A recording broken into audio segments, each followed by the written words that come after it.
Beloved, that is an awesome thing I discovered in the Bible. It's so instructive and I think it's worth sharing. Sometimes we feel so dejected and downcast.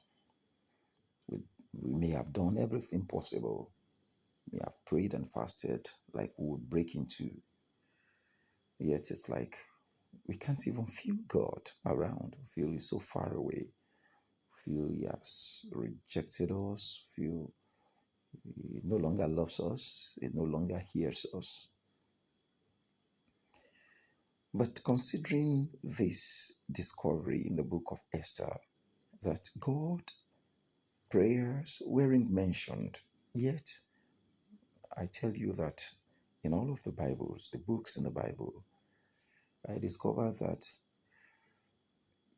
the book of Esther is one of the most theocentric books, showing forth the supremacy, the almightiness, the magnanimity of God, showing forth how God can work in situations and still seem so silent.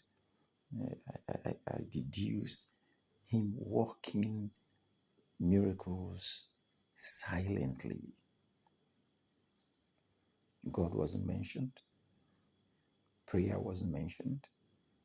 Yet, from the beginning to the end of the book of Esther, we saw a total display of the almightiness and awesomeness of God.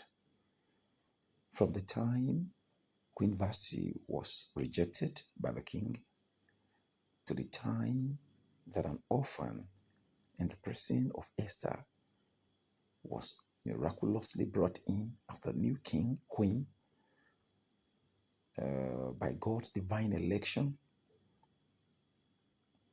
to the time Haman plotted against Mordecai and God thwarted his plans.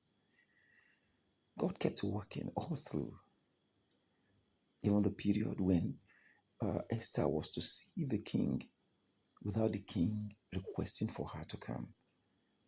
It was by divine election and miracle that she was able to find favor before the king, appearing before him without being called. You know, it was a profound miracle. God expressed himself in that book so much that despite the fact that he wasn't called, as in God wasn't mentioned, and prayer wasn't mentioned, but God kept doing his thing. In the long run, you see how karma was displayed. Karma, the law of retributive justice, getting whatever you sow. You know, what Haman planned against Mordecai eventually became his lot. These were the doings of God. No doubt, they were the doings of God. Now, as humans, sometimes by intuition, by our feelings, we want to feel God. We want to perhaps see Him doing His thing. But I keep telling us, we must enter the realm of trusting God, even when we can't trace Him. It's another level of faith.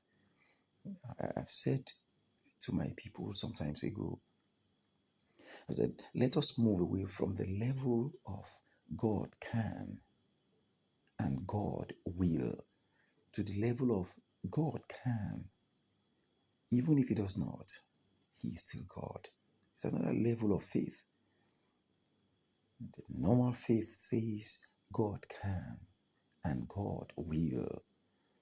It is almost like a compelling faith to me, in my own words. Sincerely, you say faith is God can. I believe He can and He will. But you see, we have to move to the level of God can in case He does not. Assuming He does not do it, He is still God. He is still God. If the entire creation ceases to be within a twinkle of an eye, it does not change the status of God. God remaineth God forever and ever, from everlasting to everlasting. He does not need anybody to be God. is God forever. So, what I'm trying to picture to us is, let's keep trusting Him even when we feel so empty, when we feel so fagged out in our faith, when we feel so tired. Let us keep trusting Him, because no matter how empty we feel, no matter how lonely we feel, God is still everywhere. He sees us and He's still doing His thing. He's still the miraculous God that He will ever be. So let's continue to trust Him. Hallelujah.